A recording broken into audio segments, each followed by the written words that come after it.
नमस्कार, आप देख रहे हैं 4 PM महाराष्ट्र और मैं हूं आपके साथ तान्या। दोस्तों, आज देश के 80वें स्वतंत्रता दिवस को धूमधाम से मनाया जा रहा है। इस मौके पर देश को आजादी दिलाने वाले महान शहीदों को याद किया जा रहा है। ऐसे में हर साल की तरह इस बार भी लाल किले से झंडा फहराया गया। प्रधानमंत्री नरेंद्र मोदी ने झंडा फहराते हुए देश को संबोधित किया, लेकिन इसमें इस बार उनमें वो कॉन्फिडेंस नजर नहीं आया जिसके लिए वो पिछले कई सालों से चर्चा का केंद्र रहे हैं। इस बार मानो मोदी को किसी चीज का डर सता रहा हो, जिसे लेकर विपक्ष जमकर तंज कसते हुए नजर आया। तो चलिए आपको बताते हैं क्या है पूरा माजरा। दरअसल 80वें स्वतंत्रता दिवस के मौके पर प्रधानमंत्री नरेंद्र मोदी ने लाल किले के प्राचीर से अपना 13वां लगातार भाषण दिया। लगभग 75 मिनट लंबा भाषण दिया। आपको बता दें कि ये भाषण पिछले 4 सालों में उनका सबसे छोटा स्वतंत्रता दिवस संबोधन रहा। लेकिन गौर करने वाली बात तो तब हुई जब भाषण के दौरान वो जैव अर्थव्यवस्था यानी बायो इकोनॉमी की प्रगति के बारे में बात कर रहे थे और 2014 के बाद हुए विकास का जिक्र कर रहे थे। तो अचानक उनका प्रवाह थोड़ा सा रुक गया। वो कुछ पल के लिए अटके से नजर आए, हकलाए हुए से नजर आए, जिसके बाद उन्होंने तुरंत अपने सामने रखे कागजी नोट्स को देखकर बात आगे बढ़ाई। लेकिन मोदी का ये छोटा सा वीडियो सोशल मीडिया पर तेजी से वायरल हो गया। मानो भाजपाइयों ने अभी तक जो औरों के साथ किया, अब वही मोदी जी के साथ दोहरा उठा। सबसे पहले तो आप ये वीडियो देखिए। समय था 2014 के पहले सिर्फ 60,000 करोड़ रुपए का बायो इकोनॉमी का काम होता था। मेरे देश के नौजवान, आपने क्या कमाल कर दिया है। देखिए, नीतियां जब सही होती है, लक्ष्य जब साफ होता है, तो मेरे देश के नौजवान कैसा करके थे। बायो इकोनॉमी में देश की युवा शक्ति ने सामर्थ्य दिखाया।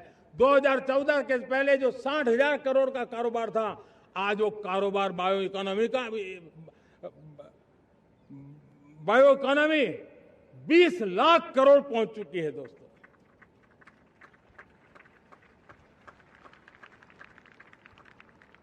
दो 2009-10 का कालखंड था, सिर्फ 25 लाख इलेक्ट्रिक व्हीकल हमारे देश में बिके थे। 1.5 लाख इलेक्ट्रिक व्हीकल बिके थे 2009-10 में। 1.5 लाख इलेक्ट्रिक व्हीकल। तो दोस्तों, सुना आपने किस तरह मोदी जी अपने शब्दों में लड़खड़ाते हुए नजर आए। वहीं इस वीडियो के सामने आने के बाद पीएम मोदी पर विपक्ष जमकर तंज कसता हुआ नजर आ रहा है। विपक्षी दलों ने इस क्लिप को शेयर कर उनकी किरकिरी शुरू कर दी। आम आदमी पार्टी के अरविंद केजरीवाल ने उन्हें अंडर कॉन्फिडेंट, नर्वस और शेकी प्रधानमंत्री बताया। वहीं विपक्षी नेताओं और सोशल मीडिया यूजर्स ने इस पल को लेकर मजाक उड़ाया और कई सवाल किए कि क्या वो बिना नोट्स के बोलने में सहज नहीं है।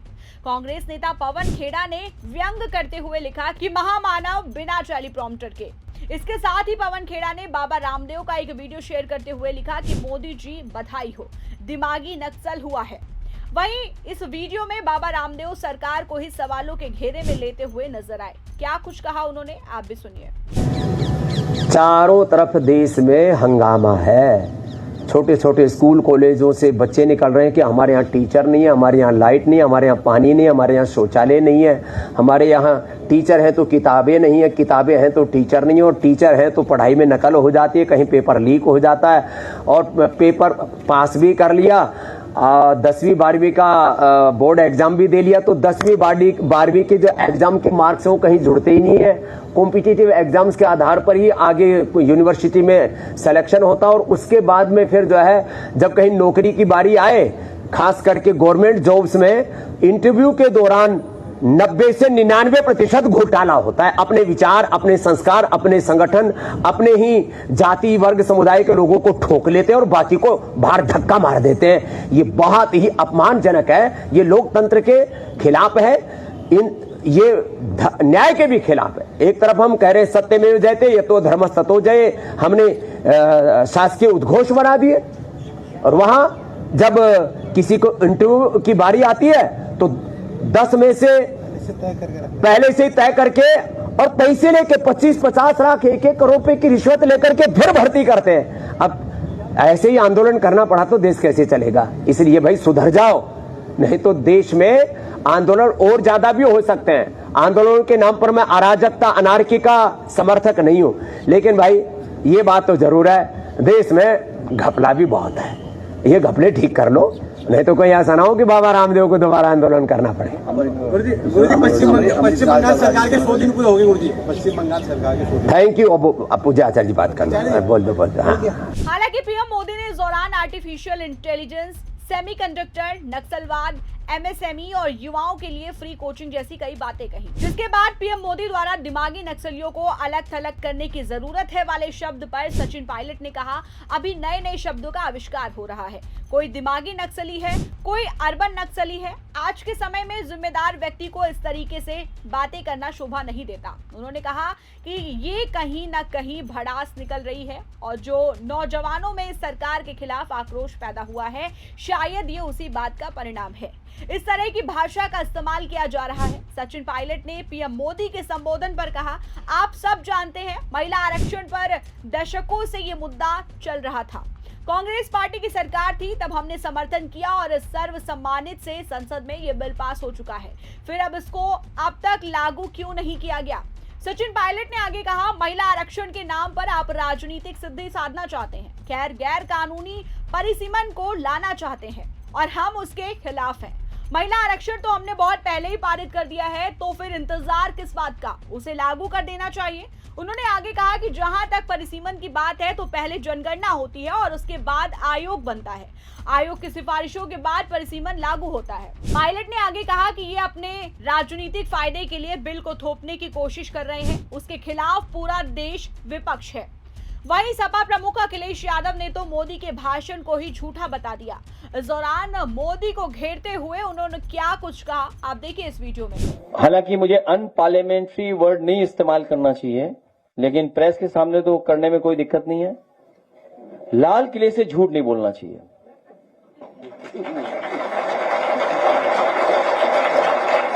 लाल किले से झूठ बोलने का स्थान नहीं है। वो हमें स्वतंत्रता दिवस के समय पर अपना पुराना जो हमारा काम रहा है उसका पूरा आंकड़ा देना और भविष्य में क्या करेंगे उसका रोड मैप तय करना। कौन नहीं जानता है कि महिला विधेयक पास हो चुका है? हर व्यक्ति जानता है, हर पॉलिटिकल पार्टी जानती है। और हम तो कहते हैं कि अगर आपको महिला विधेयक लागू ही करना है, जो कानून बन गया है, वो 2027 के चुनाव में लागू कर दो, हम लोग तैयार हैं। इस बीच लाल किले पर प्रधानमंत्री नरेंद्र मोदी के भाषण के बाद कांग्रेस के राष्ट्रीय अध्यक्ष मल्लिकार्जुन खड़गे ने अपना संबोधन दिया। अपने संबोधन के दौरान खड़गे ने पीएम नरेंद्र मोदी के भाषण पर जमकर निशाना साधा और साथ ही उन्होंने पंडित जवाहरलाल नेहरू, लाल बहादुर शास्त्री और इंदिरा गांधी की उपलब्धियों को गिनवाया। उन्होंने इस दौरान कहा कि आधुनिक भारत की नींव पंडित जवाहरलाल नेहरू ने रखी थी, लेकिन लाल किले से कोई और दावा कर रहा है। वो कह रहे हैं कि उन्होंने सब कुछ किया। कांग्रेस अध्यक्ष मल्लिकार्जुन खड़गे ने कहा कि नेहरू जी ने आधुनिक, लोकतांत्रिक और धर्मनिरपेक्ष भारत की नींव रखी। उन्होंने आईआईटी, आईआईएम और पीएसयू की स्थापना की। नेहरू जी ने देश के लिए बहुत कुछ किया, लेकिन उनमें कोई अहंकार नहीं था। शास्त्री जी ने देश में श्वेत और हरित क्रांति की नींव को मजबूत किया। इंदिरा गांधी जी ने भारत की सैन्य और रणनीतिक क्षमताओं को मजबूत किया और बांग्लादेश के निर्माण में भी अहम भूमिका निभाई। खड़गे ने आगे कहा कि आज युवाओं के सपनों को कुचला जा रहा है। देश के युवा आंदोलन कर रहे हैं और हम अपने विपक्ष के नेता के साथ उनका समर्थन कर रहे हैं। संविधान हर किसी को अपनी बात रखने के लिए विरोध करने का अधिकार देता है। वो देश विरोधी नहीं है। विरोध करने वालों के खिलाफ नफरत फैलाने वाले अभियान चलाए जाते हैं। खड़गे ने कहा कि हमारे विपक्ष के नेता ने सालों पहले कहा था कि हम नफरत नहीं फैलाएंगे बल्कि प्यार का संदेश फैलाएंगे, लेकिन बीजेपी और आरएसएस इसका विरोध करते हैं। उन्होंने आजादी से पहले भी देश के खिलाफ काम किया था और आज भी हिंदुओं और मुसलमानों को बांटकर ऐसा ही कर रहे हैं। मौजूदा सरकार गरीब को कुचल रही है। हम सरकार के खिलाफ लड़ते रहेंगे। साथ ही खड़गे ने और क्या कुछ कहा, अब देखिए इस वीडियो में। एक काम भी आज के सरकार ने नहीं किया। आज के सरकार ने कोई राइट टू किसी को हक नहीं दिया।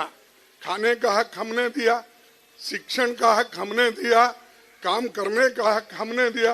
ये सारी चीजें हमने की, लेकिन फिर भी चंद लोगों को आदत है कि जो नहीं किए वो भी मैं किया, ऐसा बोलने का आदत है। ठीक है, उनका कौन सुनेंगे, इतिहास तो गवाह है, इतिहास में लिखा है और लोग भी जानते हैं कौन सा कानून कब बना, किनके लिए बना, कैसा बना, ये लोग भी जानते हैं। तो दोस्तों, आज जो कुछ भी देश में आपको जो डेवलपमेंट दिख रहा है, ये सब कांग्रेस की देन है और कांग्रेस ने ही बहुत कुछ किया। और आज 90% देन कांग्रेस की है।